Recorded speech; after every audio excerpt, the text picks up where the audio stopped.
안녕하세요. 로빈쌤입니다. 오늘도 우리 함께 잠언 말씀을 묵상해 보도록 하겠습니다. 오늘 함께 묵상해 볼 잠언 말씀은 잠언 3장 1절에서 4절까지 말씀입니다. 먼저 우리 함께 이 말씀을 읽어보시겠습니다. 내 아들아, 내 법을 잊지 말고 내 마음이 내 명령들을 지키게 할지어다. 그것들이 내게 많은 날과 오래 사는 것과 화평을 더하리라. 긍휼과 진리가 내게서 떠나지 말게 하고 그것들을 내 목에 매며 내 마음판에 기록하라. 그리하면 내가 하나님과 사람의 눈앞에서 호의와 선한 명철을 얻으리라. 네, 오늘부터 우리는 잠언 3장의 말씀을 살펴보게 되었습니다. 3장 말씀도 계속해서 내 아들아 라는 말씀으로 시작하는 것을 볼 수가 있습니다.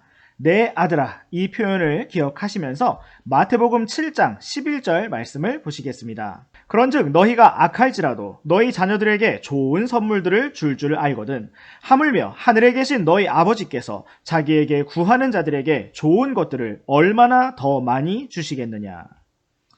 네, 오늘날은 정말 악해도 너무 악해서 자기 자식에게조차 좋은 것을 줄 모르는 악한 부모도 종종 볼 수가 있습니다. 그러나 사람은 기본적으로 악할지라도 자기 자식에게는 좋은 것을 주게 됩니다. 음식으로 사기를 치는 사람이라도 남에게는 팔지언정 자기 자식에게는 먹이지 않습니다. 그런데 솔로몬 왕과 같이 지혜가 충만하고 또 자기 아들을 사랑하는 사람이라면 과연 내 아들아 라고 부르면서 어떤 말을 해주기를 원했다면 그 말들은 과연 얼마나 좋은 말들일까요? 우리 다시 잠언 3장 말씀으로 돌아와서 1절 말씀을 읽어보시겠습니다. 내 아들아, 내 법을 잊지 말고 내 마음이 내 명령들을 지키게 할지어다. 네, 이 말씀은 솔로몬 왕이 자기 아들에게 주는 말씀이기도 하지만 더 나아가 하늘의 하나님 아버지께서 그분의 아들과 딸인 오늘 우리들에게 주시는 말씀입니다. 하나님께서는 오늘 우리에게 내 법을 잊지 말고 내 마음이 하나님의 명령들, 내 명령들을 지키게 하라고 말씀하고 있습니다. 우리는 살아가면서 내가 상처받은 것이나 서운하고 부당한 일을 당한 것을 잘 잊어버리지 못합니다. 나도 많은 사람들에게 말실수를 하고 예의 없이 말하고 행동하면서 수도 없이 잘못하고 상처를 주었으면서 내가 잘못한 것은 다 잊어버리고 남이 나에게 무엇을 잘못했는지를 계속 기억한다는 것입니다. 그러나 하나님께서는 우리가 다른 것들을 다 잊어버리고 하나님의 법은 잊어버리지 말라고 말씀하고 있습니다. 우리 함께 빌립보서 3장 13절 말씀을 보시겠습니다. 형제들아, 나는 내가 이미 붙잡은 줄로 여기지 아니하고 다만 이 한 가지 일을 행하나니 곧 뒤에 있는 그것들은 잊어버리고 앞에 있는 그것들을 잡으려고 나아가. 네, 이 말씀은 사도 바울이 어떻게 믿음의 길을 걸어갔는가를 보여주고 있습니다. 그는 뒤에 있는 것들을 잊어버렸다고 간증하고 있습니다. 우리가 무엇을 잊어버리고 무엇을 기억하는가는 우리의 삶에서 매우 중요합니다.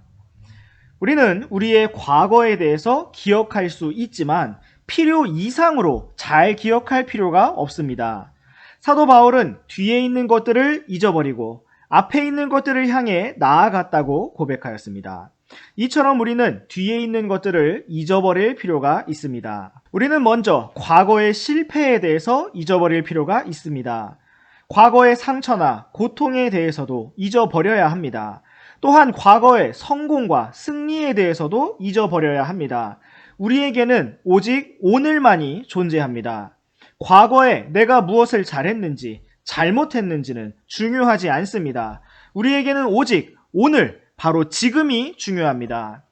우리는 한 면에서 뒤에 있는 것들을 잊어버리고 또 한 면에서 결코 주의 법을 잊어버리지 말아야 합니다. 또한 오늘 우리가 함께 읽은 잠언 3장 1절 말씀에서 내 마음이 내 명령들을 지키게 할지어다 라고 말씀하고 있습니다. 이것은 우리의 마음이 중요하다는 것을 다시 한번 보여주고 있습니다. 우리는 때로 부모님이나 선생님의 말씀을 들을 때 또는 하나님의 말씀을 들을 때 그것이 너무 힘들고 어렵다고 느낄 때가 있습니다. 그러나 우리가 정직하게 솔직하게 우리의 마음을 들여다본다면 우리는 그것이 힘들다고 말하고 있지 않고 하기 싫다고 말하고 있음을 발견하게 될 것입니다. 청소하는 일이 힘든 것이 아니라 하기 싫은 것입니다. 내 주변을 깔끔하게 정리하는 것이 힘든 일이 아니라 하기 싫은 일이라는 것입니다. 숙제가 힘든 것이 아니라 하기 싫은 것입니다. 그러므로 오늘의 말씀은 우리가 마음을 돌이켜서 우리의 마음이 주님의 명령을 지키게 하라고 말씀하고 있습니다.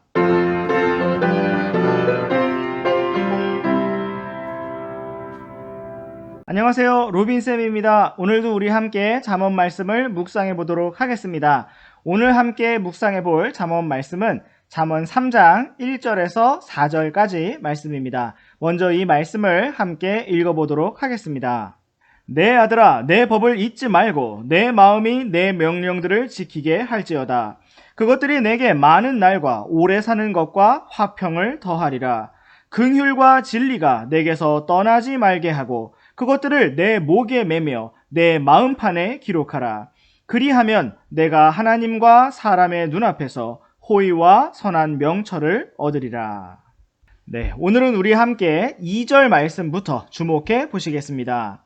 성경은 우리가 주님의 법을 잊지 않고 우리의 마음을 다해서 주님의 말씀을 지키고자 할 때 그것이 우리에게 많은 날과 오래 사는 것과 화평을 더할 것이라고 말씀하고 있습니다. 많은 날이란 표현을 영어로 보면 length of days라고 말씀하고 있습니다. 이것은 나이가 많이 들 때까지 장수한다는 의미로 이해가 될 수 있지만 이 시간에는 하루하루의 날들이 길게 될 것이라는 의미로 한번 이해해 보도록 하겠습니다. 바로 length of days라는 말처럼 날들의 길이라는 것입니다. 우리가 주님의 법을 잊지 않고 마음에서부터 주님의 말씀들을 지키게 될 때 우리는 모두와 똑같이 24시간을 살겠지만 남들보다 긴 하루를 살게 될 것입니다. 이것이 무슨 말일까요? 바로 하루 동안에 우리가 할 수 있는 일들이 훨씬 더 많아지고 더 알차고 뜻깊고 의미가 있게 된다는 것입니다. 남들이 육신 안에서 함부로 말하고 행동해서 겪게 되는 어려움과 시간 낭비를 피할 수가 있고 남들보다 더 많은 일들을 효과적으로 처리할 수가 있게 된다는 것입니다. 2절 말씀을 계속해서 보시면 성경은 우리가 하늘 아버지의 법을 잊지 않고 하나님 아버지의 명령들을 마음에서부터 지키고자 할 때 오래 사는 것을 더해 주시겠다고 말씀하고 있습니다. 오래 사는 것을 영어로 보면 long life라고 되어 있습니다. 다른 말로 하면 긴 인생입니다. 이것은 단순히 나이에 대해서만 길이에 대해서만 말씀하시는 것이 아니라 어떤 인생의 품질을 누릴 것이냐에 대해서도 말씀하고 있는 것입니다. 즐겁고 평안하고 기쁜 인생, 바로 그러한 인생을 오랫동안 살게 될 것이라고 말씀하고 계시는 것입니다. 또한 성경은 우리가 주님의 법을 잊지 않고 우리의 마음을 다해서 주님의 명령을 지키고자 할 때 우리에게 화평을 더하시겠다고 말씀하고 있습니다. 이 화평의 특징을 한번 생각해 보겠습니다. 우리 함께 요한복음 14장 27절 말씀을 보시겠습니다. 내가 너희에게 평안을 남기노니 곧 나의 평안을 너희에게 주노라. 세상이 주는 것과 달리 내가 너희에게 주노니 너희는 마음에 근심하지도 말고 두려워하지도 말라. 아멘. 예수님께서는 우리에게 세상이 주는 것과 다른 예수님의 평안을 주시겠다고 말씀하고 계십니다. 세상이 주는 평안은 돈이나 성공이나 안락한 풍요로운 삶에서부터 나옵니다. 그러나 예수님께서 주시는 평안은 고난 중에서도 누릴 수 있는 놀라운 평안입니다. 오늘 우리가 원하는 화평, 평안은 무엇입니까? 우리 함께 또한 빌립보서 4장 6절과 7절 말씀을 보시겠습니다. 아무것도 염려하지 말고 오직 모든 일에서 기도와 간구로 너희가 요청할 것을 감사와 더불어 하나님께 알리라. 그리하면 모든 이해를 뛰어넘는 하나님의 평강이 그리스도 예수님을 통해 너희 마음과 생각을 지키시리라. 아멘. 여기 보면 우리가 아무것도 염려하지 말고 오직 모든 일에서 기도와 간구로 우리의 필요를 감사와 더불어 하나님께 맡기게 될 때 모든 이해를 뛰어넘는 하나님의 평강을 주시겠다고 말씀하고 있습니다. 하나님의 평강의 특징은 바로 모든 이해를 뛰어넘고 초월한다는 것입니다. 그리스도 예수님을 통해 바로 예수님께서 주시는 나의 평안, 주님의 평안을 통해 우리의 마음과 생각을 지켜주시겠다고 말씀하고 있습니다. 하나님의 평강은 우리의 환경이 좋아질 때만 가질 수 있는 것이 아니라 모든 이해를 뛰어넘는 것입니다. 오늘날 거짓된 기독교는 예수님을 믿으면 모든 일이 다 잘 되고 만사 형통한다고 말합니다. 그러나 성경의 진리는 우리가 예수님을 따라가면 고난을 받게 된다고 말씀하고 있습니다. 예수님을 따르는 길은 십자가의 길, 좁은 길이라고 말씀하고 있습니다. 그럼에도 불구하고 주님께서는 모든 고난과 역경을 뛰어넘고 초월하는 평강을 주시겠다고 말씀하고 있습니다. 우리가 어떻게 그러한 화평을 얻을 수가 있겠습니까? 바로 주님의 법을 잊지 않고 하늘 아버지의 명령을 마음에서부터 지키게 될 때인 것입니다. 참으로 주님의 화평이 가득한 복되고 긴 인생의 날들을 넘치는 기쁨, 넘치는 평안 가운데 살아가는 우리 학생 여러분들이 다 되시기를 축복합니다.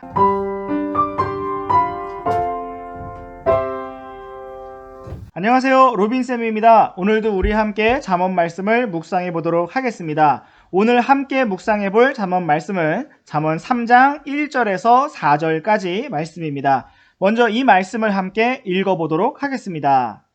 내 아들아, 내 법을 잊지 말고 내 마음이 내 명령들을 지키게 할지어다. 그것들이 내게 많은 날과 오래 사는 것과 화평을 더하리라. 긍휼과 진리가 내게서 떠나지 말게 하고 그것들을 내 목에 매며 내 마음판에 기록하라. 그리하면 내가 하나님과 사람의 눈앞에서 호의와 선한 명철을 얻으리라. 네, 오늘은 3절 말씀부터 살펴보시겠습니다. 3절에서는 긍휼과 진리가 나에게서, 바로 우리에게서 떠나지 말게 하라고 말씀하고 있습니다. 그것들을 목에 메고 마음판에 기록하라고 말씀하고 있습니다. 우리가 이 세상을 살면서 가장 중요하게 생각해야 할 두 가지가 무엇인가 하면 바로 긍휼과 진리입니다. 긍휼과 진리는 어찌 보면 서로 반대되는 것 같습니다.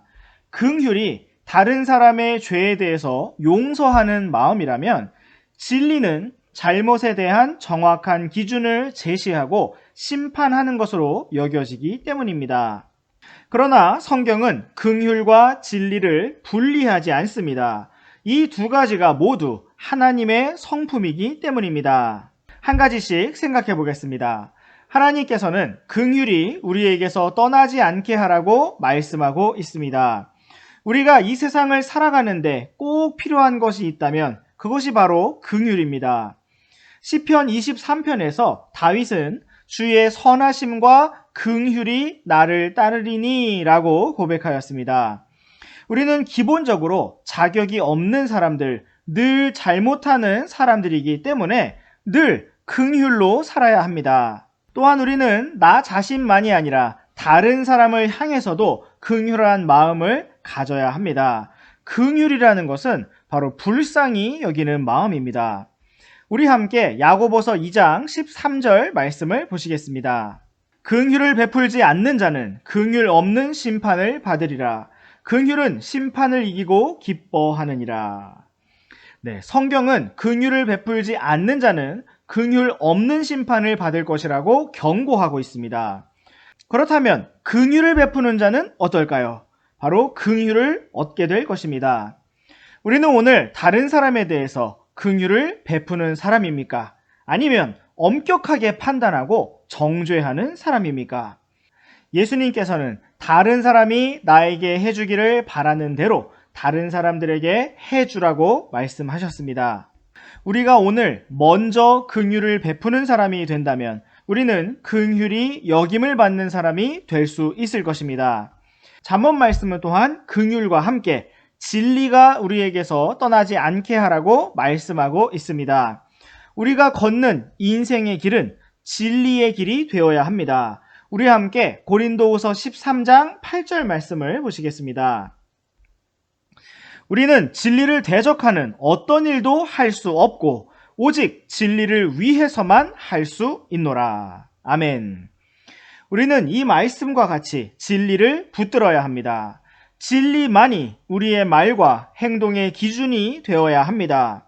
내가 무엇을 선택하고 결정하고 길을 걸어가는 이유가 오직 진리여야 합니다. 우리는 우리의 마음에서, 우리의 생각에서, 우리의 삶 속에서 진리가 우리를 떠나게 해서는 안 되는 것입니다. 그렇다면 진리는 무엇입니까? 진리는 하나님의 말씀입니다. 또한 예수님이십니다.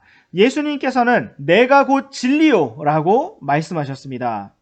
처음에 말씀이 계셨고 그 말씀은 바로 예수님이셨습니다.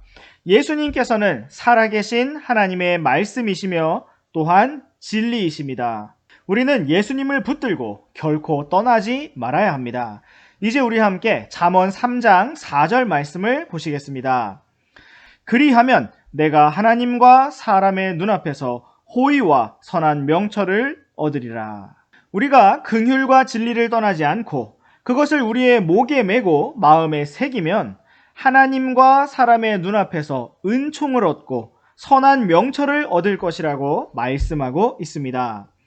하나님께서는 우리가 주님을 굳게 붙들 때 하나님 앞에서 뿐만 아니라 사람들 앞에서도 은총을 입을 것이라고 말씀하고 있습니다.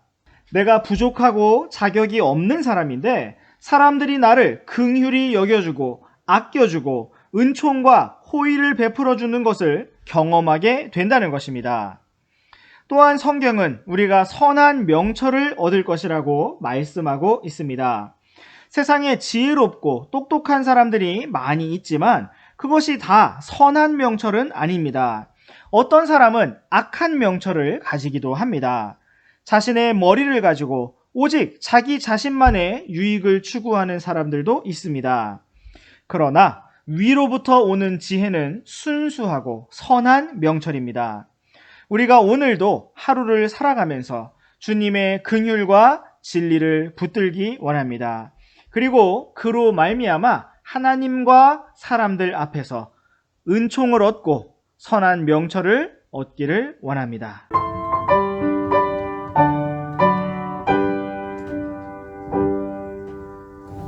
안녕하세요. 로빈쌤입니다. 오늘도 우리 함께 잠언 말씀을 묵상해 보도록 하겠습니다. 오늘 함께 살펴볼 잠언 말씀은 잠언 3장 5절과 6절 말씀입니다. 먼저 이 말씀을 함께 읽어보도록 하겠습니다. 내 마음을 다하여 주를 신뢰하고 내 자신의 명철을 의지하지 말지어다. 내 모든 길에서 그분을 인정하라. 그리하면 그분께서 내 행로들을 지도하시리라. 오늘의 말씀인 5절 말씀에서는 우리의 마음을 다하여 주님을 신뢰하라고 말씀하고 있습니다. 또한 내 자신의 명철을 의지하지 말라고 말씀하고 있습니다. 6절 말씀에서는 너의 모든 길에서 주님을 인정하라고 말씀하고 있습니다. 그리하면 주님께서 너의 모든 행로들을 지도하실 것이라고 말씀하고 있습니다. 솔로몬 왕은 자신의 사랑하는 아들에게 마음을 다해서 무엇을 해야 하는지 가르쳐주고 있습니다. 우리 학생 여러분도 마음을 다해서 게임을 하거나 축구를 응원하거나 영화를 본 적이 있을 것입니다. 하루 종일 그것을 생각하고 집중하면서 친구들을 만나면 늘 그것만 이야기하면서 지내본 적이 있을 것입니다. 그것이 바로 마음을 다하는 것입니다. 여러분, 우리가 인생을 가장 행복하고 가치 있게 사는 방법이 무엇일까요? 이 지구상에서 가장 지혜로웠던 한 사람, 바로 솔로몬 왕은 마음을 다하여 주를 의지하고 자신의 명철을 의지하지 말아야 한다고 대답하였습니다. 여러분, 오늘 우리가 왜 어리석을까요? 바로 어리석은 나 자신의 명철을 의지하기 때문입니다. 내 생각에는 이것이 가장 좋은 것 같고 그것은 별로 안 좋은 것 같고 하면서 나의 생각대로 결정하고 움직이기 때문인 것입니다. 우리가 오늘 지혜롭지 못한 이유는 주님을 신뢰하기는 하는데 마음을 다하여 신뢰하지 않기 때문입니다. 나 자신은 어리석은 자야 라고 말은 하지만 결정적인 순간에는 결국 나 자신을 의지하기 때문입니다. 그렇다면 마음을 다하여 주를 신뢰하고 나 자신의 명철을 의지하지 않는 것은 무엇일까요? 그것은 바로 6절에 나온 것처럼 모든 길에서 주님을 인정하는 것입니다. 내 생각이랑 같은 길만이 아니라 모든 길에서 주님을 인정하는 것입니다. 내 눈에는 아무리 옳게 보여도 내 눈에는 그것이 무슨 문제인가 괜찮다는 생각이 들어도 주님의 뜻이 아니라면 그대로 인정하는 것입니다. 모든 길에서 주님을 인정한다는 것은 나의 고집을 피우지 않는다는 것입니다. 모든 길에서 주님을 인정한다는 것은 언제든지 내가 틀릴 수 있음을 겸손히 인정하고 항상 모든 상황에서 주님만 옳다고 인정하는 것입니다. 잠언 말씀은 우리가 마음을 다하여 주를 신뢰하고 나 자신의 명철을 의지하지 않으며 모든 길에서 주님을 인정하면 그리하면 주님께서 우리의 행로들, 우리의 가는 길들을 지도하시겠다고 말씀하고 있습니다. 우리가 삶 속에서 주님의 인도하심을 받을 수 있는 방법은 무엇입니까? 다만 인도해 주시라고 기도하는 말을 하는 것일까요? 아니면 내가 보기에 좋은 일들을 계속 진행해 나가면서 다만 복을 주시라고 기도하는 것일까요? 우리가 정말 우리의 인생에서 주님의 인도하심을 받기 위해서 우리는 모든 것을 주님께 맡겨야 합니다. 일부분을 주님께 맡기면서 인도해 주시라고 말씀드릴 수 없습니다. 세리 마태가 모든 것을 주님 앞에 버려두었던 것처럼 우리는 모든 것을 주님 앞에 남겨두어야 합니다. 오늘 우리는 주님의 인도하심을 받기를 원합니까? 그렇다면 우리는 우리 자신의 명철을 의지하지 말고 마음을 다하여 주님을 의지해야 합니다. 모든 길에서 그분을 인정해야 합니다. 다른 말로 모든 길에서 우리 자신을 부정해야 합니다. 우리가 참으로 주님의 인도하심을 원한다면 모든 길에서 주님을 인정해야 합니다. 우리는 만약 주님께서 내가 사랑하고 있는 죄악된 습관을 버리라고 말씀하신다면 기꺼이 버릴 수 있을까요? 혹시 이게 뭐가 그렇게 잘못이냐고 따지지는 않을까요? 우리는 만약 주님께서 어떤 음식을 골고루 다 먹으라고 말씀하신다면 기꺼이 순종할 수 있을까요? 우리는 주님께서 날카롭게 공격적으로 말하지 말고 온유하고 부드럽게 말하라고 말씀하신다면 기꺼이 순종하기를 원하고 있나요? 주님께서 나의 삶의 잘못된 점들과 문제점들을 보여주실 때 내가 틀렸고 주님이 옳으시다는 것을 인정할 수 있을까요? 우리가 정말 모든 길에서 주님을 인정할 수만 있다면 주님께서 우리의 길을 인도하실 수 있습니다. 여러분, 잠언 3장 6절 말씀에서 지도하신다라는 말이 영어로 무엇이라고 되어 있을까요? 바로 direct라고 되어 있습니다. 여러분, 영화 감독을 영어로 무엇이라고 합니까? 바로 director라고 합니다. 영화 감독은 영화 속에 직접 등장하지는 않지만 모든 것을 설정하고 움직입니다. 이처럼 하나님께서 오늘 우리들의 삶 속에서 눈에 보이도록 나타나시지는 않지만 우리의 길들을 설정하시고 인도하십니다. 언제 그렇게 하십니까? 우리가 모든 길에서 주님을 인정할 때 그렇게 하신다는 것입니다. 오늘 우리는 하나님이 감독되시는 삶을 원하고 있습니까? 그렇다면 모든 길에서 주님을 인정하기 원합니다.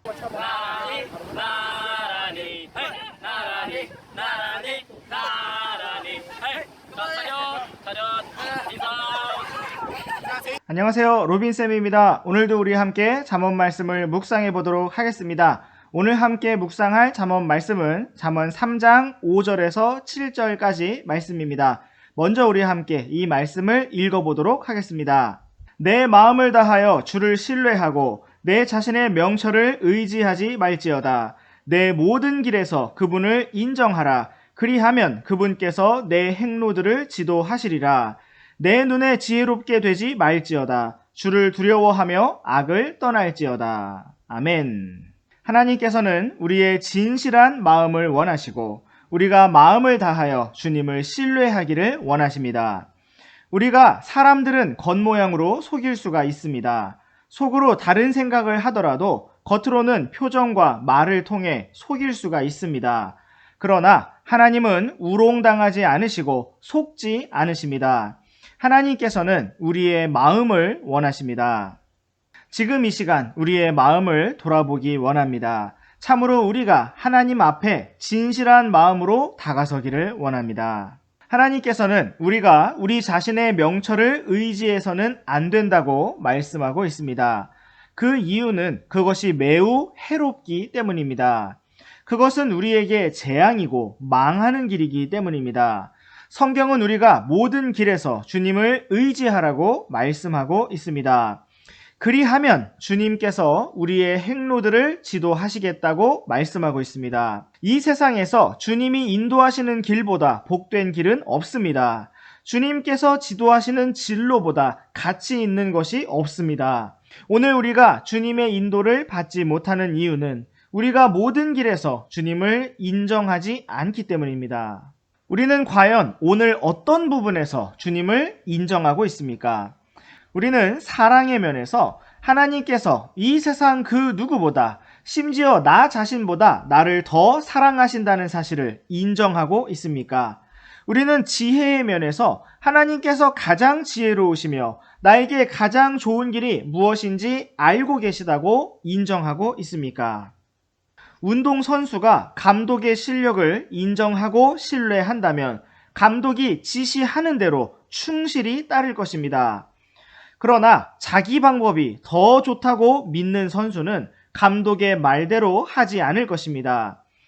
만약 우리가 오늘 모든 길에서 주님을 인정한다면 우리는 주님께서 지시하시는 사항을 충실히 따를 것입니다. 세상을 사랑하지 말라는 말씀, 외모를 중시하는 것이 죄라는 말씀, 부모를 공경하는 것이 주님을 기쁘시게 하는 것이라는 말씀, 무슨 일을 하든지 죽게 하듯이 최선을 다해 마음을 다해 해야 한다는 말씀, 정직해야 한다는 말씀, 우리는 모든 면에서 주님께서 지시하신 말씀을 따르기를 원할 것입니다. 그렇게 원하는 상태가 바로 모든 길에서 주님을 인정하는 마음인 것입니다. 우리가 연약하기 때문에 실수할 수도 있고 넘어질 수도 있습니다. 그러나 우리의 마음만큼은 주님을 따르기를 원합니다. 이것이 바로 모든 길에서 주님을 인정하는 사람의 마음인 것입니다. 잠언 3장 7절 말씀을 보면 너의 눈에 스스로의 눈에 지혜롭게 되지 말라고 말씀하고 있습니다. 주를 두려워하며 악을 떠나라고 말씀하고 있습니다. 이 말씀처럼 우리는 나 자신의 눈에 지혜롭게 되지 말아야 합니다. 그것은 교만하고 어리석은 것입니다. 사람이 보기에 옳은 길은 결국 망하는 길입니다. 우리는 착시현상이라는 것을 잘 알고 있습니다.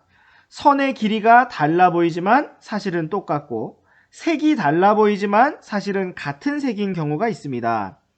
이처럼 우리가 무엇인가를 정확하게 보는 것 같지만 우리는 잘못 볼 수가 있고 잘못 생각하고 잘못 판단할 수도 있습니다. 우리는 언제나 내가 본 것, 내가 생각한 것, 내가 결론 내린 것이 틀릴 수 있음을 인정해야 합니다. 우리가 참으로 지혜롭게 되기를 원한다면 잠언 말씀처럼 주를 두려워하고 악을 떠나기를 원합니다. 사랑하는 학생 여러분, 부모님이나 선생님께서 여러분의 잘못을 발견하고 눈을 크게 뜨고 여러분을 혼내기 시작하면 무섭고 두려운 마음이 들 것입니다. 혹은 우리가 정글에서 길을 잃었는데 눈앞에서 맹수를 만난다면 정말 두려울 것입니다. 그러나 사랑하는 학생 여러분, 그 모든 것보다 두려운 분이 누구실까요? 네, 바로 우리 주 하나님이십니다. 성경이 가르쳐 주시는 지혜는 주를 두려워하는 것이고 악을 떠나는 것입니다. 참으로 우리가 이 지혜를 배우게 된다면 우리는 인생의 길에서 많은 어리석은 선택을 피할 수 있고 많은 유혹을 피할 수 있고 예상치 못한 결과와 어려움을 미리 본 것처럼 다 피해갈 수 있습니다. 왜냐하면 우리가 모든 길에서 나의 생각을 의지하지 않고 주님을 인정하였기 때문입니다. 참으로 그러한 지혜롭고 복된 길을 걸어가는 우리 모두가 되기를 원합니다.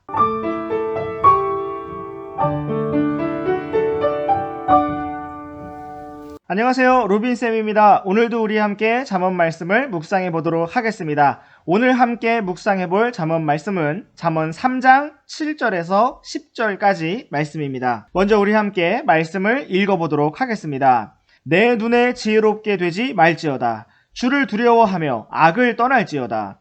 그것이 내 배꼽의 건강이 되며 내 뼈의 골수가 되리라. 내 재물과 내 모든 소출의 첫 열매로 주를 공경하라. 그리하면 내 창고가 가득히 차고 내 포도즙 틀이 새 포도즙으로 터져 넘치리라. 하나님께서는 우리가 자신의 눈에 지혜롭게 되지 않고 하나님의 말씀에 따라 지혜롭게 되기를 원하십니다. 하나님께서는 우리가 주를 두려워하는 명철을 얻기를 원하십니다. 그렇다면 우리가 그러한 지혜와 명철을 가지게 될 때 우리에게 무엇이 좋을까요? 8절 말씀에서는 성경에서부터 나오는 지혜와 명철이 바로 우리의 배꼽의 건강이 되고 뼈의 골수가 될 것이라고 말씀하고 있습니다. 이처럼 우리가 주님의 말씀을 따라 살아가게 될 때 우리의 몸이 건강해질 뿐만 아니라 우리의 마음과 삶도 건강해질 것입니다. 우리가 한 번뿐인 짧은 인생을 건강하게 힘차게 살기 원한다면 주님께서 주시는 지혜를 얻어야 할 것입니다. 9절 말씀에서 솔로몬 왕은 자신의 아들에게 다음과 같이 권면하고 있습니다. 내 재물과 내 모든 소출의 첫 열매로 주를 공경하라. 우리가 오늘 가진 모든 것은 다 하나님께서 주신 것입니다. 우리가 자격이 있어서 가진 것은 아무것도 없습니다. 때로 부모님은 별로 먹고 싶지도 않은 사탕이나 과자를 자녀들에게 요구할 때가 있습니다. 부모님은 과자를 얼마든지 사줄 능력이 있지만 또 스스로 사 드실 능력도 있지만 굳이 자녀의 손에 있는 과자를 달라고 요구하시는 것입니다. 그 이유는 자녀가 정말 먹기를 좋아하는 그 사탕이나 과자를 부모님에게 기꺼이 드릴 만큼 부모님을 위하고 사랑하는지를 확인하고 싶어서일 것입니다. 하나님께서도 이와 같은 원리로 우리에게서 무엇인가를 요구하십니다. 하나님은 아무것도 없는 가운데서 모든 것을 만드신 창조주이십니다. 하나님께서는 아브라함에게 이삭이라는 아들을 주셨고 이후에는 그 아들 이삭을 제물로 바치라고 말씀하셨습니다. 그러나 그 목적은 이삭을 빼앗아 가시려는 것이 아니라 아브라함이 이삭을 하나님께 드릴 만큼 하나님을 사랑하고 또 믿고 있는지를 알고 싶으셨을 뿐입니다. 하나님께서는 아브라함에게서 아들을 빼앗아 가지 않으셨습니다. 오히려 자신의 아들인 독생자 주 예수 그리스도를 십자가에 우리를 위해 내어 주셨습니다. 성경은 우리가 가진 모든 것 중에서 첫 열매로 주님을 공경하라고 말씀하고 있습니다. 또한 성경에서는 10분의 1이라는 단위를 제시해주고 있습니다. 돈과 재물은 우리에게 소중합니다. 그러나 하나님께는 어떤 물질이 필요가 없습니다. 그렇다면 하나님께서는 왜 모든 것 중에서 첫 열매로 주를 공경하라고 말씀하셨을까요? 우리 함께 마태복음 6장 21절 말씀을 보시겠습니다. 너희 보물이 있는 곳에 거기에 너희 마음도 있으리라. 사람들의 마음은 어디에 있을까요? 바로 자신의 보물이 있는 곳에 있습니다. 자꾸만 집에 일찍 가려고 하는 사람을 향해서 예전에는 집에 꿀 발라놨느냐라고 물었는데 이것은 전통적으로 꿀이 매우 귀한 음식이었기 때문이고 또 실제로 너무나 달콤하고 맛이 있기 때문입니다. 이처럼 우리가 무엇인가 소중히 여기는 것이 있다면 거기에 우리의 마음도 있게 되고 또 우리의 몸도 가게 되는 것입니다. 우리가 주님을 어떻게 공경할 수 있을까요? 바로 우리가 가장 귀하게 여기는 것으로 할 수 있습니다. 필요 없는 물건을 주는 것은 공경하는 것이 아닙니다. 나에게 가장 소중한 것, 나의 처음 것을 드릴 때 그것이 바로 공경하는 것입니다. 우리 학생 여러분은 용돈을 받는 것 중에서 과연 얼마를 주님께 헌금으로 드리고 있습니까? 과연 얼마를 부모님을 위해 사용하고 친구들을 위해 사용하고 있습니까? 그냥 부모님께 1,000원을 받아서 1,000원을 드리는 것 말고 여러분 자신의 것으로 드리시기 바랍니다. 어른이 되면 하겠다 생각하지 마십시오. 오늘 하지 않는데 어른이 되면서 자동으로 저절로 하게 되지 않습니다. 내가 가진 모든 것이 주님께서 주신 것임을 인정하고 그 마음을 주님 앞에서 증명하십시오. 이제 우리 함께 잠언 3장 10절 말씀을 보시겠습니다. 그리하면 내 창고가 가득히 차고 내 포도즙 틀이 새 포도즙으로 터져 넘치리라. 세상에서 가장 대단한 부자였던 솔로몬 왕은 우리가 주님께 드리게 될 때 우리가 더욱 풍성하게 될 것임을 말씀하고 있습니다. 자녀가 부모님에게 과자를 기꺼이 드리게 될 때 부모님은 그 과자 때문이 아니라 자녀의 그 마음 때문에 기뻐서 뭐라도 더 주고 싶은 마음이 생기게 됩니다. 원래도 사랑하지만 더 풍성히 주고 싶게 되는 것입니다. 우리도 그렇게 주님께 드리기를 원합니다. 나 자신만을 위하는 이기적인 마음을 벗어나서 첫 열매로 주님을 생각하고 교회를 생각하고 어려운 이웃들과 친구들을 생각할 수 있는 성숙한 우리 학생 여러분들이 다 되시기를 간절히 바라며 축복합니다.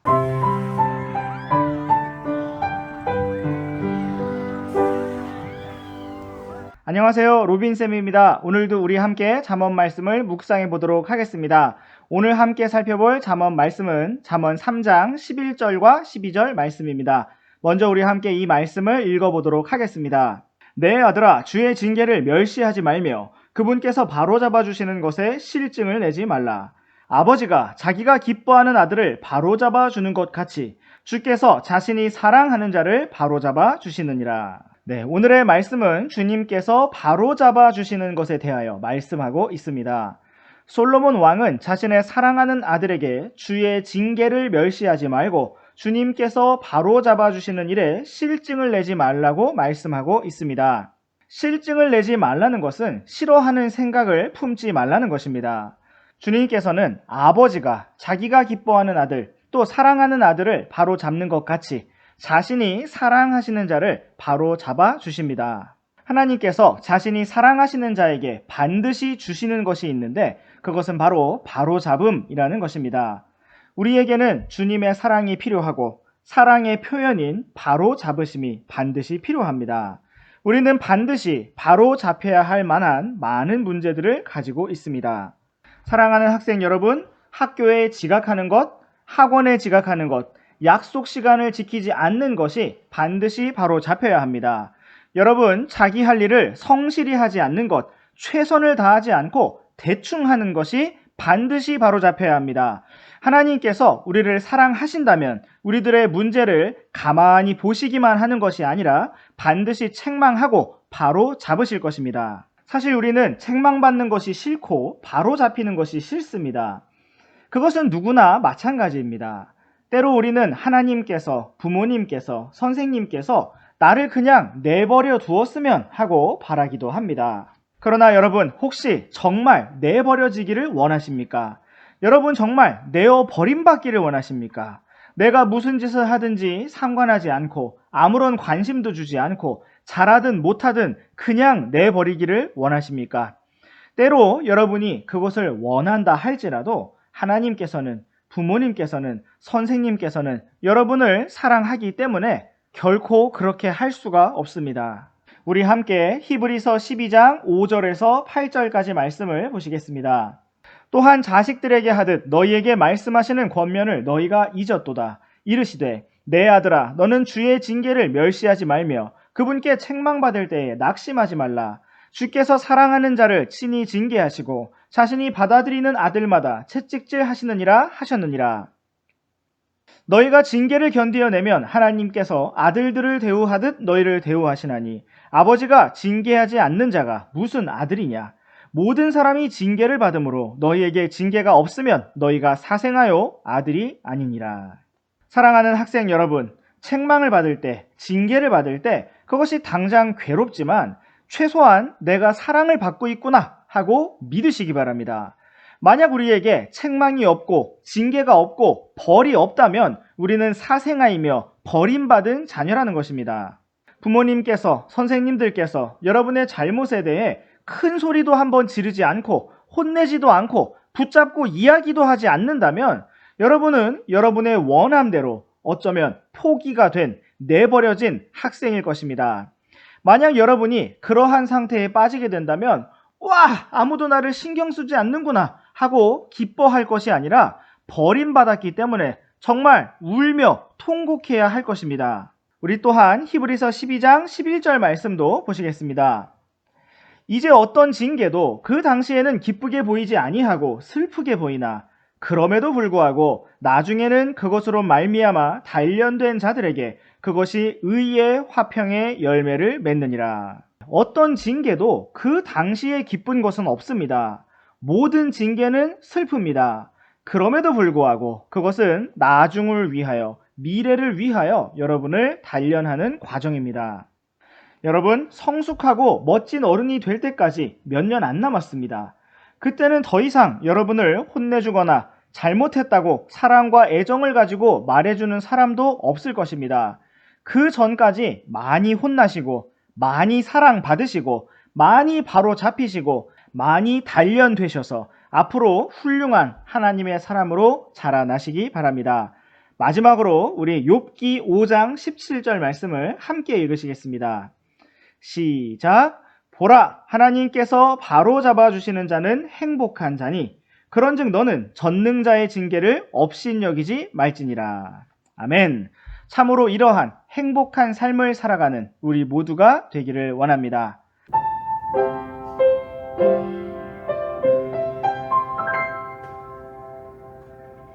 안녕하세요, 로빈쌤입니다. 오늘도 우리 함께 잠언 말씀을 묵상해 보도록 하겠습니다. 오늘 함께 묵상해 볼 잠언 말씀은 잠언 3장 13절부터 18절까지 말씀입니다. 먼저 이 말씀을 함께 읽어보도록 하겠습니다. 지혜를 찾는 자와 명철을 얻는 자는 행복하니 지혜를 거래하는 것이 은을 거래하는 것보다 나으며 그것을 이익이 정금보다 나으니라. 지혜는 루비보다 귀하니 내가 바랄 수 있는 모든 것이 그것과 비교될 수 없도다. 지혜의 오른손에는 많은 날이 있고 지혜의 왼손에는 재물과 명예가 있나니 지혜의 길들은 즐거운 길이요 지혜의 모든 행로는 화평이니라. 지혜는 그것을 붙잡는 자들에게 생명나무니 그것을 간직하는 자는 다 행복하도다.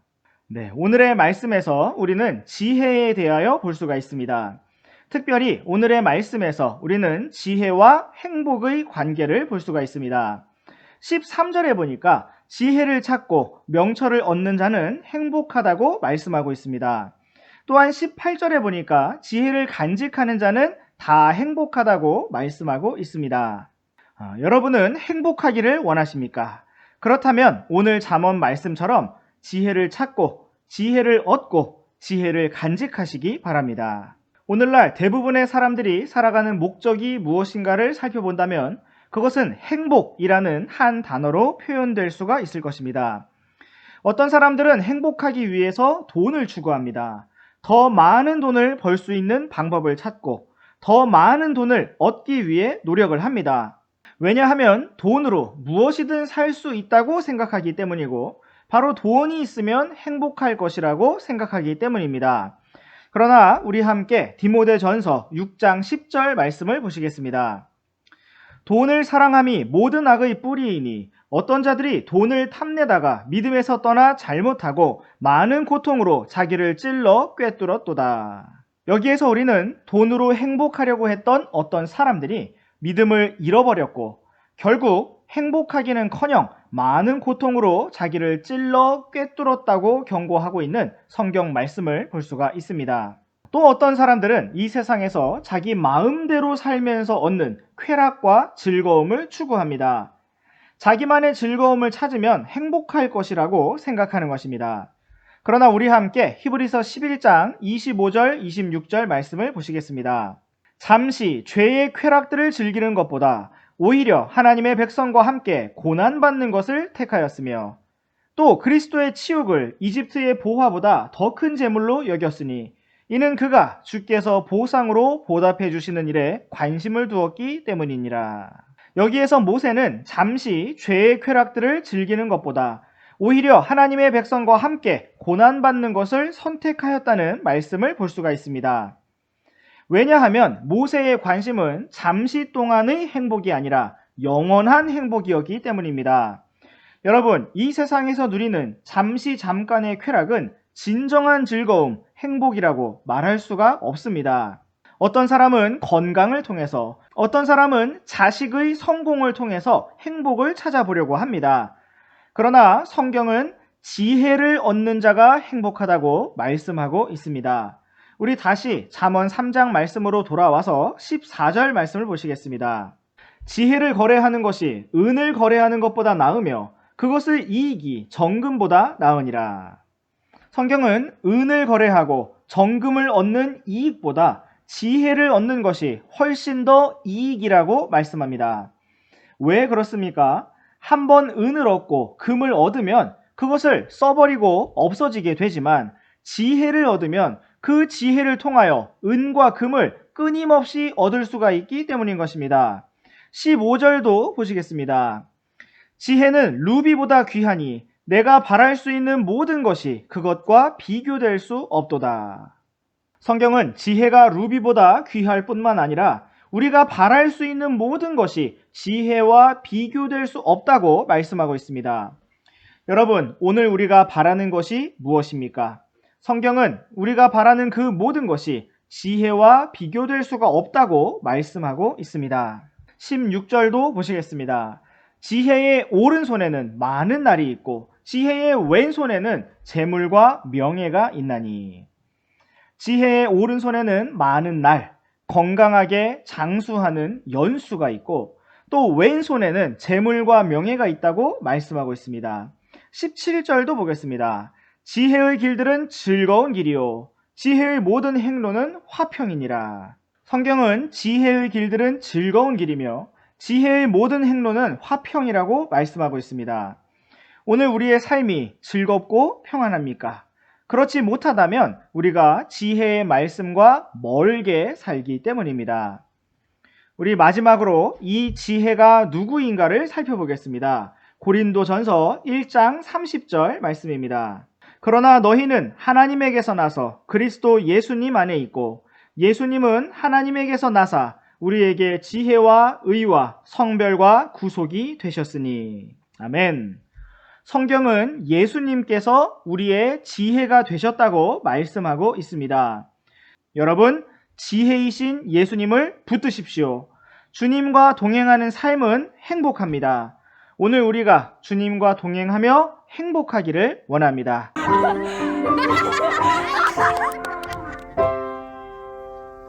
안녕하세요, 로빈쌤입니다. 오늘도 우리 함께 잠언 말씀을 묵상해 보도록 하겠습니다. 오늘 함께 묵상할 잠언 말씀은 잠언 3장 19절에서 24절까지 말씀입니다. 먼저 이 말씀을 읽어보도록 하겠습니다. 주께서는 지혜로 땅의 기초를 놓으셨으며 명철로 하늘들을 굳게 세우셨도다.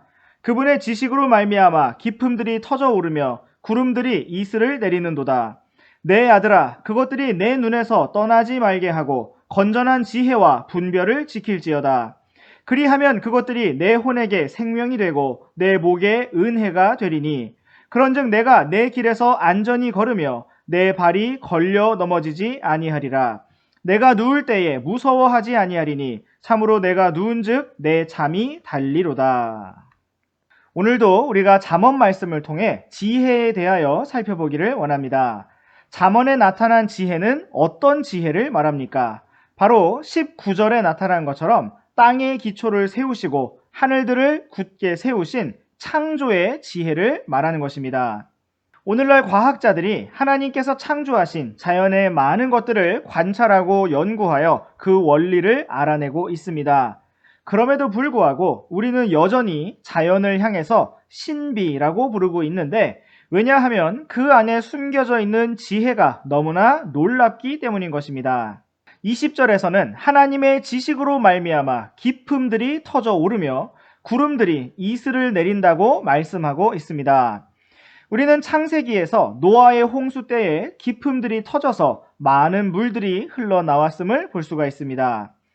또한 성경은 하나님의 지식으로 말미암아 구름들이 이슬을 내린다고 말씀하고 있습니다. 바로 하나님의 지혜와 지식으로 말미암아 물이 순환한다는 것을 보여주고 있는 것입니다. 하나님께서 오늘 우리에게 주시는 지혜는 과연 어떤 종류의 지혜일까요? 그것은 영적인 삶 속에서의 지혜만이 아니라 수학, 과학, 사회, 역사와 같은 모든 분야에 있는 지혜와 지식을 말하는 것입니다. 바로 하나님께서 아무것도 없는 가운데 모든 것을 창조하실 때 사용하셨던 바로 그러한 종류의 지혜를 말씀하신다는 것입니다. 우리 학생 여러분들이 주님의 지혜를 힘입는다면 공부도 잘할 수 있을 것입니다. 21절에서 솔로몬은 자신의 아들에게 바로 이러한 지혜를 너의 눈에서 떠나지 말게 하라고 말씀하고 있습니다. 또한 건전한 지혜와 분별을 지키라고 말씀하고 있습니다.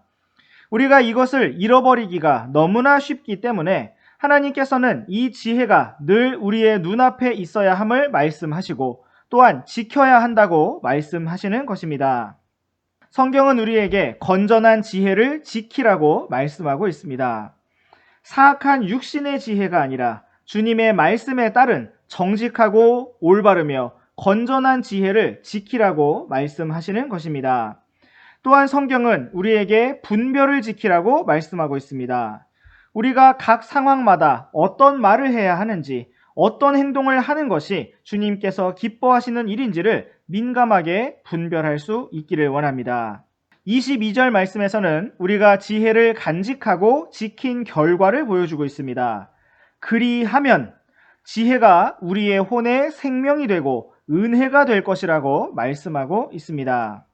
또한 23절에 보니까 바로 그 지혜가 우리에게 안전이 되어서 우리가 걸려 넘어지지 않을 것이라고 말씀하고 있습니다. 우리가 참으로 악하고 험난한 이 마지막 때를 살아가면서 반드시 얻어야 하는 것이 무엇일까요? 많은 재산일까요? 앞으로 좋은 직장에 들어가서 높은 위치까지 오르는 것일까요? 키 크고 잘생긴 남편이나 예쁘고 아름다운 아내와 결혼을 하는 것일까요? 우리가 정말 생명과 은혜와 안전이 풍성한 길을 걸어가기를 원한다면 우리는 반드시 지혜를 붙들어야 합니다. 우리의 마음속에 매여져 있는 어리석음을 떨쳐버리고 주님의 말씀에 따라 지혜를 붙들어야 합니다. 우리가 이러한 지혜의 삶을 산다면 24절 말씀처럼 우리의 하루하루가 달달하고 달콤할 것입니다. 우리가 잠을 자려고 누울 때에 무섭지 않을 것입니다. 내일 시험 보는데, 내일 숙제 안 했는데, 내일 혼나겠지? 등등 우리는 내일을 걱정하지 않아도 될 것입니다. 우리가 지혜의 길을 걷는다면 우리가 잠을 잘 때 아주 달콤하고 편안하게 잘 자게 될 것입니다. 오늘 우리가 원하고 추구하는 삶은 어떤 것입니까? 행복하고 생명과 은혜가 풍성하고 안전하며 잠마저도 달콤하고 편안한 그러한 삶이 아닐까요?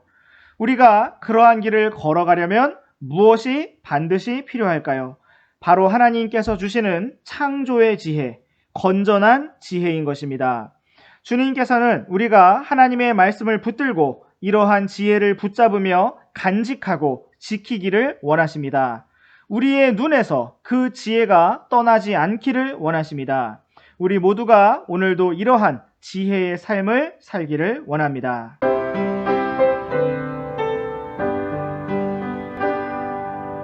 안녕하세요. 로빈쌤입니다. 오늘도 우리 함께 잠언 말씀을 묵상해 보도록 하겠습니다. 오늘 함께 묵상해 볼 잠언 말씀은 잠언 3장 25절부터 29절까지 말씀입니다. 먼저 이 말씀을 읽어보도록 하겠습니다.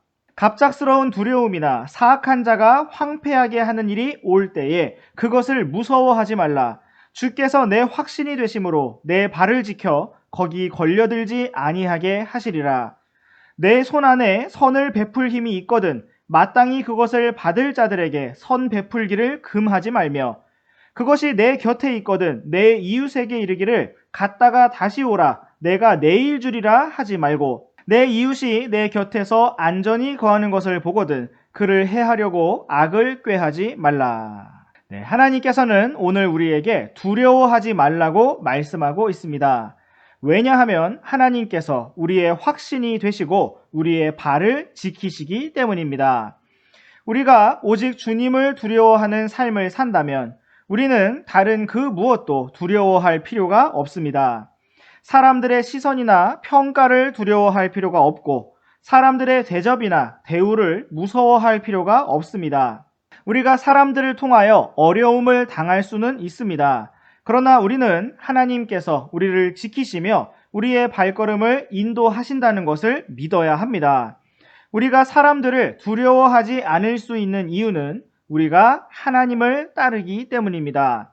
우리가 하나님과 올바른 관계에 있다면 우리는 주를 두려워하는 것 외에 그 무엇도 두려워할 필요가 없습니다. 우리 함께 히브리서 13장 6절 말씀을 보시겠습니다. 그러므로 우리가 담대히 말하되 주는 나를 돕는 분이시니 사람이 내게 무엇을 행하든지 내가 두려워하지 아니하리라 하노라. 우리는 이 말씀처럼 주님께서 나를 돕는 분이시기에 사람이 무엇을 행하든지 두려워하지 말아야 합니다. 반면에 우리는 오직 하나님을 두려워해야 합니다. 주를 두려워하는 것이 지혜와 지식의 시작이기 때문인 것입니다. 하나님을 두려워한다는 것은 하나님의 말씀에 따라 순종하며 사는 것을 의미합니다. 우리가 오늘 사람들을 두려워하는 삶이 아니라 오직 하나님을 두려워하고 경외하며 섬기는 삶을 살기 원합니다. 우리 다시 잠언 3장으로 돌아와서 잠언 3장 27절 말씀을 보시겠습니다. 내 손 안에 선을 베풀 힘이 있거든 마땅히 그것을 받을 자들에게 선 베풀기를 금하지 말며. 하나님께서는 우리의 손에 선을 베풀 힘을 주시는 분이십니다. 우리가 가진 모든 물질과 시간과 힘이 바로 선을 베풀 수 있는 힘입니다. 우리들의 주변에는 언제든지 우리의 도움을 필요로 하는 사람들이 많이 있습니다. 때로는 우리의 친구들, 때로는 선생님, 때로는 부모님도 우리의 도움을 필요로 하십니다. 여러분, 그러할 때 이기적으로나 게으르기 때문에 자기 자신만을 위하지 말고 내가 충분히 도울 수 있고 섬길 수 있는 힘이 있거든 반드시 도우시기 바랍니다. 마땅히 그것을 받을 자에게 주라고 하신 말씀은 평소에 나에게 잘해준 사람에게 주라는 말씀이 아닙니다. 마땅히 그것을 받을 자라는 것은 나의 도움이 필요한 상태의 사람이라는 것입니다. 하나님께서 오늘 우리에게 선을 베풀 수 있는 힘을 주신 이유는 선을 베풀게 하기 위함입니다.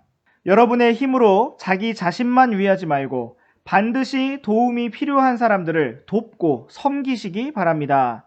나의 돈, 나의 시간, 나의 힘을 오직 내 것으로만 이기적으로 움켜쥐지 말고 많이 베풀고 섬기고 도와주십시오. 그러면 손해인 것 같지만 결코 그렇지 않습니다. 나중에 나에게 도움이 필요할 때 수많은 사람들의 도움의 손길을 경험하게 될 것입니다. 28절 말씀처럼 우리는 이웃에게 나중에 오라고 미루는 식으로 답하지 말아야 합니다. 모든 섬김과 돕는 일에는 우리의 희생이 따릅니다. 마땅히 손해가 있다는 것입니다. 그러나 우리는 이 세상에서 손해를 보지 않으려고 희생을 하지 않으려고 사는 사람들이 아닙니다. 우리는 어떤 이익을 위해서 살아가는 사람들이 아닙니다. 그렇다면 우리는 오늘 왜 살고 있습니까? 오직 주를 기쁘시게 하기 위하여 살고 있는 것입니다. 때로는 우리에게 손해가 오고 번거로운 일이 생기고 내 친구 때문에 나까지 같이 힘든 일들이 발생하지만 하나님께서는 우리가 그렇게 서로의 짐을 지고 우는 자들과 함께 울며 웃는 자들과 함께 웃어주라고 말씀하십니다. 29절 말씀은 이웃이 내 곁에서 안전히 거할 때 그를 해하려고 악을 꾀하지 말라고 말씀하고 있습니다. 사람은 기본적으로 악한 본성이 있어서 내 옆에 있는 친구가 잘 되는 것을 보면 괜히 질투도 나고 심술도 납니다. 그래서 때로는 우리가 더욱 적극적으로 악을 계획하거나 실행하게 되는 것을 볼 수가 있습니다. 그러나 하나님께서는 그렇게 하지 말라고 말씀하고 계십니다. 오늘 우리는 또다시 새로운 하루를 살아갑니다. 참으로 우리가 우리의 이웃에게 선을 베풀고 섬길 수 있는 귀한 하루가 되기를 원합니다. 또한 하나님 한 분만을 두려워함으로 그 어떤 사람도 상황도 두려워하지 않는 담대한 삶을 살아가기를 원합니다.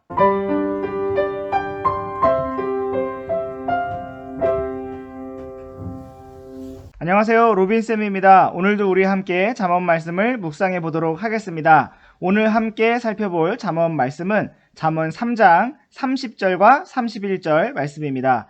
먼저 우리 함께 이 말씀을 읽어보도록 하겠습니다. 사람이 내게 악을 행하지 아니하였거든 까닭 없이 그와 다투지 말라. 너는 학대하는 자를 부러워하지 말며 그의 길들 중 어떤 길도 택하지 말라. 오늘 하나님께서는 우리가 다른 사람들과 어떤 관계로 지내야 할 것인지를 말씀하고 있습니다. 먼저 30절 말씀에서는 사람이 나에게 먼저 악을 행하지 않거든 이유 없이 다투지 말라고 말씀하고 있습니다. 우리는 보통 이유가 있기 때문에 다툰다고 생각을 하고 언제나 상대방이 먼저 나에게 시비를 걸었다고 생각하기가 쉽습니다. 그러나 우리가 이 말씀을 마음에 깊이 간직한다면 우리는 많은 다툼을 피할 수 있을 것입니다. 또 우리는 이 말씀을 오해해서 상대방이 이유를 제공했을 시에는 마음껏 싸워도 된다고 생각해서는 안 됩니다. 사람이 내게 악을 행하였으면 이유가 생기기 때문에 다퉈도 된다는 말씀이 아닙니다. 우리 함께 마태복음 5장 44절 말씀을 보시겠습니다. 나는 너희에게 이르노니 너희 원수들을 사랑하며 너희를 저주하는 자들을 축복하고 너희를 미워하는 자들에게 선을 행하며 악의를 품고 너희를 다루며 너희를 핍박하는 자들을 위해 기도하라. 우리 예수님께서는 원수까지도 사랑하라고 말씀하고 있습니다. 나를 저주하는 자들을 축복하고 나를 미워하는 자들에게 선을 행하며 악의를 품고 나를 대하고 핍박하는 자들을 위해 기도해 주라고 말씀하고 있습니다. 우리는 어쩌면 이렇게 사는 것이 손해라고 생각할 것입니다. 내가 왜 그런 사람들까지 사랑해야 되고 축복해야 되고 원수들까지도 사랑해야 합니까? 그 이유는 46절 말씀을 보시겠습니다. 너희가 너희를 사랑하는 자들을 사랑하면 무슨 보상을 받겠느냐? 세리들도 바로 그 일을 하지 아니하느냐? 우리가 오늘 손해를 당할수록 주님께서는 보상을 주시겠다고 말씀하시는 것을 볼 수가 있습니다. 우리가 오늘 당하는 손해보다 보상이 훨씬 더 크기 때문에 우리가 바로 그러한 하나님을 믿기 때문에 우리는 오늘 기쁘게 손해를 당할 수가 있는 것입니다. 선생님도 선생님의 자녀가 누군가에게 무엇을 양보하는 모습을 보면 그 모습이 너무나 사랑스러워서 나중에 집에 가면 더 좋은 것으로 보상해 주고자 하는 마음이 생깁니다. 선생님의 자녀뿐만 아니라 우리 학생 여러분들 누가 그렇게 하든지 그러한 마음이 생깁니다. 하물며 우리의 하늘 아버지는 어떠하시겠습니까? 우리가 오늘 이러한 하나님을 믿는 만큼 그렇게 살 수가 있을 것입니다. 우리 함께 로마서 5장 8절 말씀도 보시겠습니다. 우리가 아직 죄인이었을 때에 그리스도께서 우리를 위해 죽으심으로 하나님께서 우리를 향한 자신의 사랑을 당당히 제시하시느니라. 아멘. 우리가 원수들까지도 사랑할 수 있는 이유는 우리가 하나님의 원수였을 때 하나님께서 먼저 목숨을 다해 우리를 사랑해 주셨기 때문입니다. 우리가 먼저 그 사랑을 받았기 때문에 우리도 그렇게 해볼 수가 있는 것입니다. 또한 이러한 예수님께서 오늘 우리 안에 살아계시기 때문에 우리는 이러한 주님을 힘입어서 그렇게 살 수 있는 것입니다. 이제 우리 다시 잠언 3장 말씀으로 돌아오셔서 잠언 3장 31절을 보시겠습니다.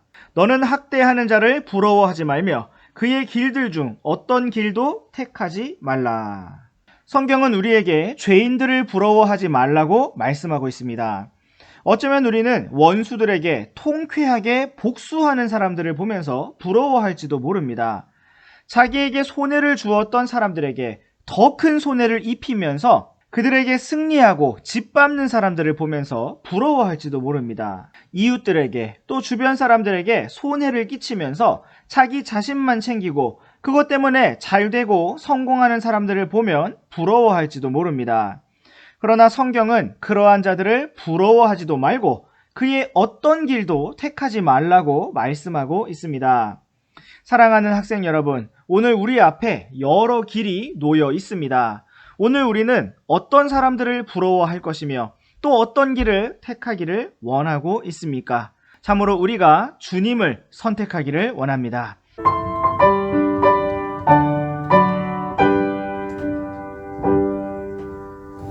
안녕하세요, 로빈쌤입니다. 오늘도 우리 함께 잠언 말씀을 묵상해 보도록 하겠습니다. 오늘 함께 살펴볼 잠언 말씀은 잠언 3장 32절에서 35절까지 말씀입니다. 먼저 우리 함께 이 말씀을 읽어보도록 하겠습니다. 비뚤어진 자는 주께 가증한 자니라. 그러나 의로운 자에게는 그분의 은밀한 일이 함께하느니라. 사악한 자의 집에는 주의 저주가 있거니와 의인의 처소는 그분께서 복을 주시느니라. 참으로 그분께서는 비웃는 자들을 비웃으시나 겸손한 자들에게는 은혜를 베푸시느니라. 지혜로운 자는 영광을 상속받되 어리석은 자가 높여지는 것은 수치가 되리로다. 네, 오늘 우리는 하나님께서 기뻐하시는 사람과 기뻐하시지 않는 사람을 볼 수가 있습니다. 하나님께서 기뻐하시는 사람은 32절에서 의로운 자, the righteous라고 불리고 있습니다. 또 33절에서는 의인, the just라고 불리고 34절에서는 겸손한 자, 35절에서는 지혜로운 자라고 불리고 있습니다. 반면에 하나님께서 기뻐하시지 않는 사람은 32절에서 비뚤어진 자, 33절에서 사악한 자, 34절에서 비웃는 자, 35절에서 어리석은 자라고 불리고 있습니다. 여기에서 우리는 모두 8가지로 표현된 사람들의 모습을 볼 수가 있는데 이것은 8종류의 사람이 아니라 2종류의 사람입니다.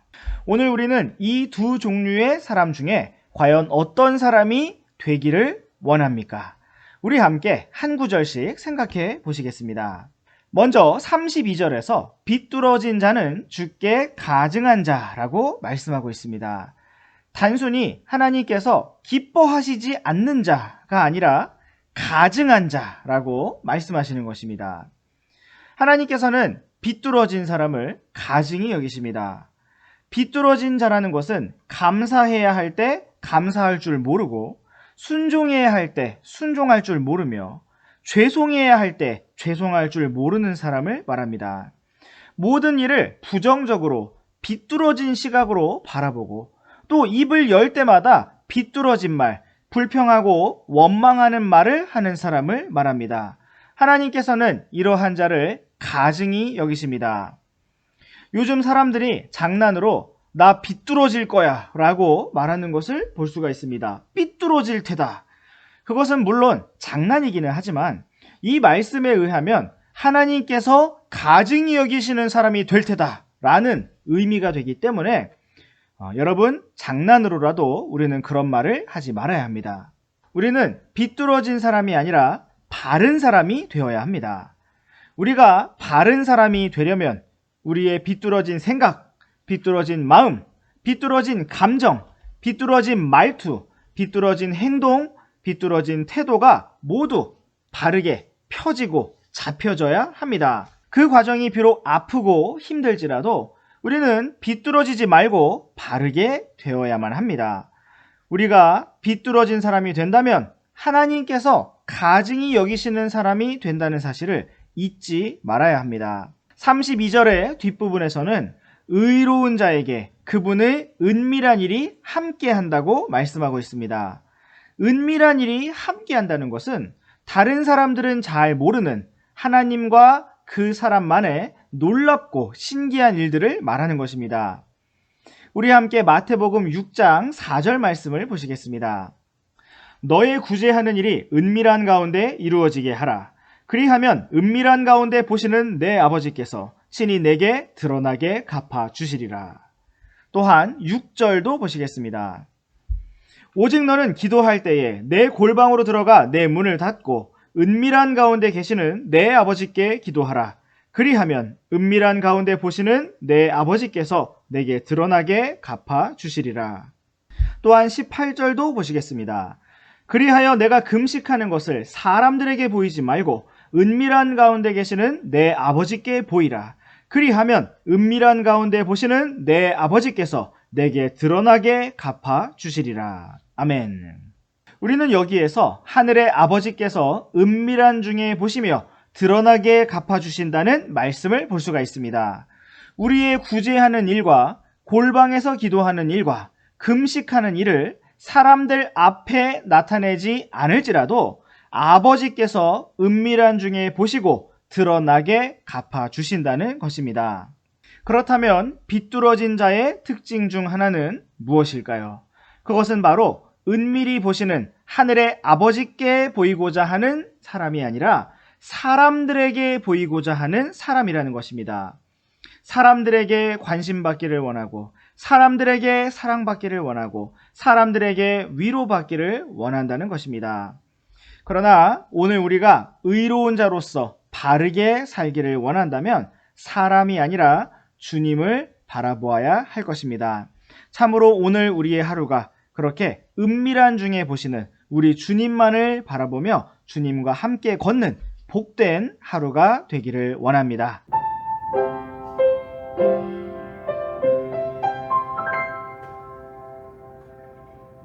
안녕하세요. 로빈쌤입니다. 오늘도 우리 함께 잠언 말씀을 묵상해 보도록 하겠습니다. 오늘 함께 살펴볼 잠언 말씀은 잠언 3장 32절부터 35절까지 말씀입니다. 먼저 이 말씀을 읽어보도록 하겠습니다. 비뚤어진 자는 주께 가증한 자니라. 그러나 의로운 자에게는 그분의 은밀한 일이 함께하느니라. 사악한 자의 집에는 주의 저주가 있거니와 의인의 처소는 그분께서 복을 주시느니라. 참으로 그분께서는 비웃는 자들을 비웃으시나 겸손한 자들에게는 은혜를 베푸시느니라. 지혜로운 자는 영광을 상속받되 어리석은 자가 높여지는 것은 수치가 되리로다. 네, 오늘도 계속해서 하나님께서 기뻐하시는 사람과 기뻐하시지 않는 사람에 대해서 살펴보겠습니다. 하나님께서 기뻐하시는 사람은 32절에 의로운 자, 33절에서 의인, 그리고 34절에서 겸손한 자, 35절에서 지혜로운 자라고 불리고 있습니다. 그리고 하나님께서 기뻐하시지 않는 자는 32절에서 비뚤어진 자, 33절에서 사악한 자, 34절에서 비웃는 자, 35절에서 어리석은 자라고 불리고 있습니다. 우리가 오늘도 다시 한번 이 말씀을 통해서 하나님께서 기뻐하시는 자로서 살아가기를 원합니다. 33절에 보면 사악한 자의 집에는 주의 저주가 있다고 말씀하는 것을 볼 수가 있습니다. 우리는 오직 오늘을 사는 사람이기에 우리의 연수가 길어도 80년, 100년이기에 우리는 어쩌면 이 말씀을 이해하지 못할 수도 있습니다. 오늘 우리들의 눈에는 사악한 자들이 복을 받고 잘 사는 것처럼 보이기 때문인 것입니다. 그러나 우리가 영원하신 하나님의 관점에서 보게 된다면 이야기는 완전히 달라질 것입니다. 오늘날 사악한 사람들이 자기들의 부와 명예와 권세를 누릴 수 있는 기간은 얼마나 될까요? 영원한 시간 중에서 눈꼽만큼도 안 되는 고작 50년, 60년의 기간일 것입니다. 오늘날 하나님께서 사악한 자들이 자기 방법대로 잘 살아가도록 내버려 두시는 이유가 무엇일까요? 첫 번째는 하나님께서 모든 사람이 회개하기를 원하시고 기다려 주시기 때문인 것입니다. 베드로 후서 3장 9절 말씀을 보시겠습니다. 주께서는 자신의 약속에 대해 어떤 사람들이 더디다고 생각하는 것 같이 더디지 아니하시며 오직 우리를 향하여 오래 참으사 아무도 멸망하지 아니하고 모두 회개에 이르기를 원하시느니라. 이처럼 하나님께서는 아무도 멸망하지 아니하고 모두 회개에 이르기를 원하시기 때문에 사악한 자라도 건강하게 살아갈 수 있도록 회개의 기회를 허락해 주십니다. 오늘날 사악한 자들이 잘 살아가는 두 번째 이유는 하나님께서 더 큰 심판으로 데려가시기 위한 진노를 누적하고 계시는 중이기 때문입니다. 로마서 2장 5절 말씀을 보시겠습니다. 다만 내 강팍함과 뉘우치지 아니하는 마음에 따라 진노의 날, 곧 하나님의 의로운 심판이 나타나는 그날에 닥칠 진노를 내게 쌓아 올리는 도다. 오늘날 사람들은 사악한 자들이 당장 심판을 받지 않고 잘 되는 것을 보면서 하나님이 없다고 생각하거나 하나님이 나쁜 분이라고 생각할 수도 있습니다. 그러나 그것은 하나님께서 영원하신 분이시며 하나님의 심판이 영원하다는 것을 이해하지 못하고 당장 오늘의 현상만을 보면서 판단하기 때문인 것입니다. 또 오늘날 사람들은 의인이 고난받는 것을 보면서 성경을 사랑하던 성도들이 화형을 당하고 목숨을 잃었던 역사를 보면서 하나님이 없다고 생각할 수도 있습니다. 그러나 그것은 하나님께서 영원하신 분이시며 하나님의 보상이 영원하다는 것을 이해하지 못하고 당장 오늘의 현상만을 보면서 판단하기 때문입니다. 잠언 3장 33절 말씀에서는 사악한 자의 집에는 주의 저주가 있다고 말씀하고 있습니다.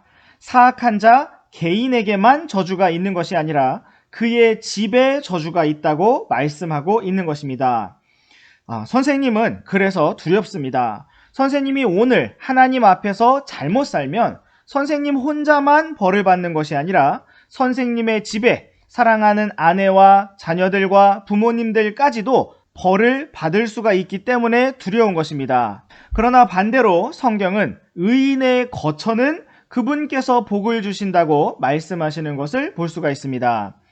오늘 한 사람의 의인이 있다면 그 사람만 잘 되는 것이 아니라 그의 거처에 복이 있다고 말씀하십니다. 하나님께서는 아무리 타락한 소돔과 고모라라고 할지라도 10사람의 의인만 있다면 그 10사람 때문에 온 도시를 다 살려주시겠다고 말씀하시기도 했습니다.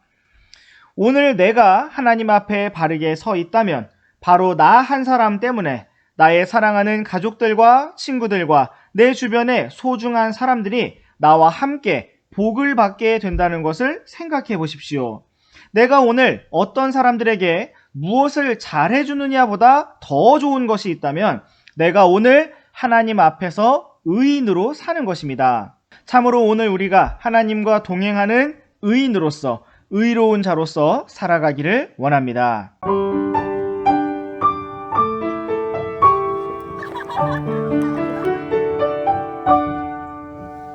안녕하세요, 로빈쌤입니다. 오늘도 우리 함께 잠언 말씀을 묵상해 보도록 하겠습니다. 오늘 함께 살펴볼 잠언 말씀은 잠언 3장 32절부터 35절까지 말씀입니다. 먼저 이 말씀을 함께 읽어보도록 하겠습니다. 비뚤어진 자는 주께 가증한 자니라. 그러나 의로운 자에게는 그분의 은밀한 일이 함께하느니라. 사악한 자의 집에는 주의 저주가 있거니와 의인의 처소는 그분께서 복을 주시느니라. 참으로 그분께서는 비웃는 자들을 비웃으시나 겸손한 자들에게는 은혜를 베푸시느니라. 지혜로운 자는 영광을 상속받되 어리석은 자가 높여지는 것은 수치가 되리로다. 오늘도 계속해서 하나님께서 기뻐하시는 사람과 기뻐하시지 않는 사람에 대해서 살펴보겠습니다. 34절에서 우리는 비웃는 자와 겸손한 자를 볼 수가 있습니다. 겸손한 자의 반대말은 우리가 보통 교만한 자라고 말할 수 있을 텐데 여기 잠언 말씀에서는 겸손한 자의 반대말로 비웃는 자라고 표현하고 있습니다. 다시 말해서 우리가 누군가를 비웃는 자라면, 특별히 하나님의 말씀에 대하여 비웃는 자라면 우리는 교만한 상태에 있는 것입니다. 교만한 사람의 특징은 비웃는 것입니다. 그가 항상 즐겁고 기쁘고 웃는 것이 성령님의 열매라서 그런 것이 아니라 교만하기 때문에 다른 사람들의 생김새를 보고 옷차림을 보고 말투를 보고 무엇인가 실수하는 것을 보면서 비우는 것입니다. 여러분, 우리는 과연 하루 중 웃을 때 무엇 때문에 웃습니까? 우리의 웃음은 교만한 웃음입니까? 아니면 겸손한 웃음입니까? 오늘 우리가 34절 말씀을 보면 하나님께서 비웃는 자들을 향해서 비웃으신다고 말씀하고 있습니다. 하나님께서는 약하고 어리석은 자를 긍휼히 여기시는 분이시고 결코 비웃는 분이 아닙니다. 그럼에도 불구하고 하나님께서 비웃으시는 대상이 있는데 그것은 바로 비웃는 사람, 교만한 사람인 것입니다. 우리가 누군가의 실수를 보면서 안타까워하거나 도와주지 않고 비웃는 자라면 하나님께서는 바로 우리가 실수하고 넘어지게 될 때, 우리가 곤경에 빠지고 고난에 빠지게 될 때 비웃으시겠다고 말씀하고 있습니다. 여러분, 이것이 얼마나 무섭고 두려운 일인지 생각해 보시기 바랍니다. 우리 함께 잠언 1장 25절 26절 말씀을 보시겠습니다. 도리어 너희가 내 모든 권고를 무시하고 내 책망을 전혀 원치 아니하였은즉 나도 내 재난을 보고 웃으며 내 두려움이 이를 때에 조롱하리니. 하나님께서는 자신의 권고를 무시하고 주님의 책망을 원하지 않는 자들에게 재난이 오고 두려움이 이를 때 웃으며 조롱할 것이라고 말씀하고 계십니다. 여러분, 생각해 보십시오. 우리가 이 세상에서 모든 것을 다 잃게 될 때 결국 우리가 바라볼 수 있는 분은 하나님밖에 없습니다. 부모님이나 친구들이나 선생님들이나 아무도 나를 돕지 못하는 상황이 올 때 우리가 바라볼 수 있는 분이 하나님밖에 없는데, 바로 그 순간에 하나님께서 우리를 보고 웃으신다고 생각해 보십시오. 이것보다 소름 끼치는 공포는 없을 것입니다. 우리 다시 잠언 3장 34절 말씀을 함께 읽어보겠습니다. 참으로 그분께서는 비웃는 자들을 비웃으시나 겸손한 자들에게는 은혜를 베푸시느니라. 하나님께서는 겸손한 자들에게 은혜를 베푸시겠다고 말씀하고 있습니다. 겸손한 자라는 것은 은혜를 받을 자격이 있다는 것입니다. 은혜를 필요로 할 만큼 낮은 사람은 하나님의 어떠한 기준에 이르지 못할 만큼 자격이 없다는 말입니다. 우리는 어떻게 겸손할 수 있습니까? 다만 정직하게 우리 자신을 하나님 앞에서 바라보면 우리는 겸손할 수밖에 없습니다. 우리가 축구를 아무리 잘해도, 아무리 달리기가 빨라도, 아무리 수영을 잘해도 세계적인 선수들 앞에서 내가 잘한다고 자랑할 수가 있을까요? 오늘 우리가 무엇이 뛰어나고 대단하다 한들 온 우주를 오직 말씀으로 창조하신 전능자 하나님 앞에서 과연 무엇을 자랑할 수가 있겠습니까? 우리가 하나님 앞에서 살면 우리는 겸손할 수밖에 없습니다. 내가 말을 잘하고 글을 잘 쓰고 공부를 잘하고 운동을 잘하고 하는 그 무엇도 하나님 앞에서는 아무것도 아니라는 것입니다. 우리가 이것을 인정하면 하나님께서는 은혜를 베푸십니다. 세상은 약자를 비웃고 강자를 대우해 주지만 주님께서는 약한 자를 긍휼히 여기시고 은혜를 베푸시며 스스로 강한 자, 교만한 자를 대적하십니다. 오늘 우리가 하나님 앞에서 겸손히 살면서 이 은혜를 누리기 원합니다.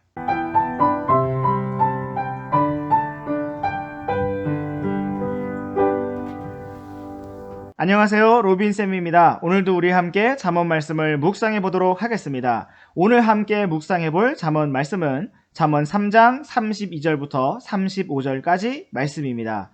먼저 우리 함께 이 말씀을 읽어보도록 하겠습니다.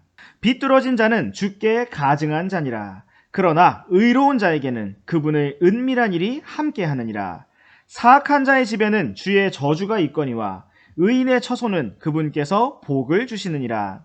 참으로 그분께서는 비웃는 자들을 비웃으시나 겸손한 자들에게는 은혜를 베푸시느니라. 지혜로운 자는 영광을 상속받되 어리석은 자가 높여지는 것은 수치가 되리로다. 오늘은 우리가 잠언 3장의 말씀을 통해서 하나님께서 기뻐하시는 자와 기뻐하시지 않는 자에 대하여 살펴보는 마지막 시간입니다.